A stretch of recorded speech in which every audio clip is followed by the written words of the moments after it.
lord. Your servant shall do so. The Duke has lost the Polita. Each took us several land. This is a solemn rite. They oblumed me, and the Athenians pay it to the heart of ceremony. Oh, Queen Amelia, fresher than May, sweeter than the golden buttons on the boughs, or all the enamelled knacks of the mead or garden. Yea, we challenge to the bank of any nymph that would make this stream seem flowers. Thou, O jewel of the wood of the world, has likewise blessed a place with thy sole presence. In thy rumination that I, poor man, might have soon come between and chop on some cold thought. Thrice blessed chance to drop on such a mistress. Expectation, most guiltless aunt. Tell me, O Lady Fortune, next after Emily my sovereign, how far I may be proud, she takes strong note of me, hath made me near her, at this beauteous morn, the primus of all the year, presents me with a brace of horses. 2 such steeds might well be a pair of kings, backed in a field that their crown titles tried. Alas, poor cousin Palamon, poor prisoner, thou so little dreamest upon my fortune. Thou thinkest thyself the happier thing to be. So near Amelia, me thou deemst at Thebes, and barren wretched although free. Thou knewest my mistress breathed on me. I eared her language, lived in her eye. Oh, cause what a passion would enclose thee! Traitor kinsman! Thou should perceive my passion. If these signs of imprisonment were off me, and this hand but owner of a sword, oh, by all the oaths of one, I and the justice of my love would make thee a confessed traitor. Oh, thou most perfidious that ever gently looked, the voiced of honour that ever bore a gentle token, falsest cousin that ever blood made kin, caused her thou thine.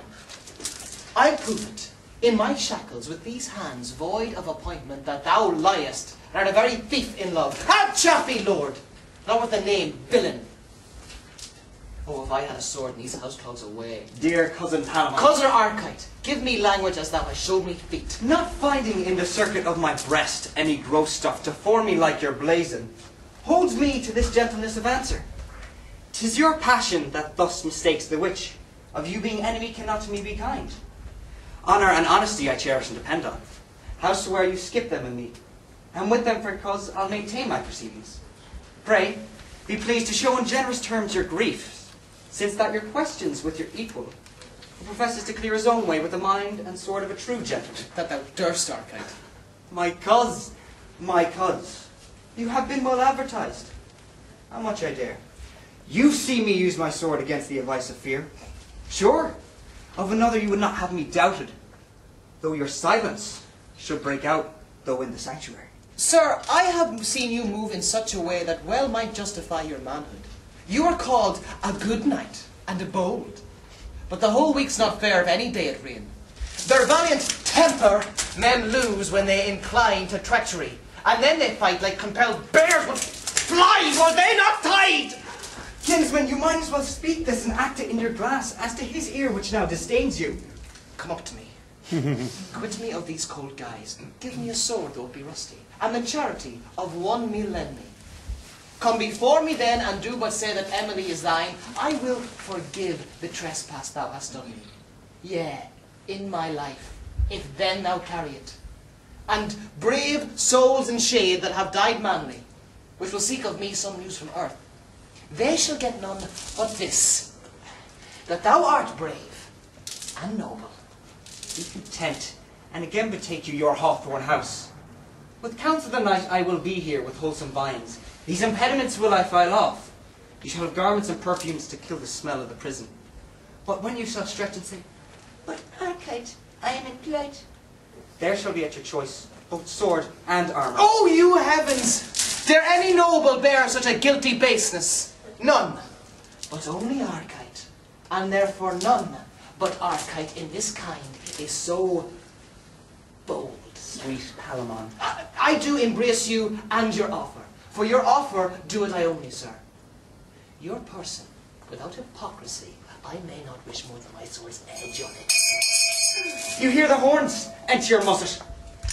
Let this match between us be crossed ere met. Give me your hand. Farewell. I bring you every needful thing. I pray you take comfort and be strong. Nay, hold your promise, and do the deed with a bent brow. Most certain you love me not. Be rough with me, and pour this oil out from your language. By this air, I could, for each word, give a cuff. My stomach not reconciled by reason. Plainly spoken, yet pardon me hard language. When I spur my horse, I chide him not. Content and anger hath but one face in me. Hark, sir, they call the scattered to the banquet. You must guess I've an office there. Your attendance cannot please heaven, and I know your office is unjustly achieved. I've a good title. I'm persuaded. This question sick between us by bleeding must be cured. I'm a suitor to that your sword you will bequeath this plea, and speak of it no more. But this one word.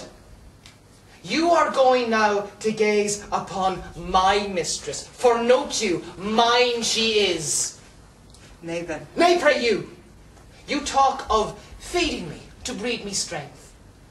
You are going now to look upon a sun that strengthens what it looks upon. There you have advantage over me, but enjoy it till I may enforce my remedy. Farewell.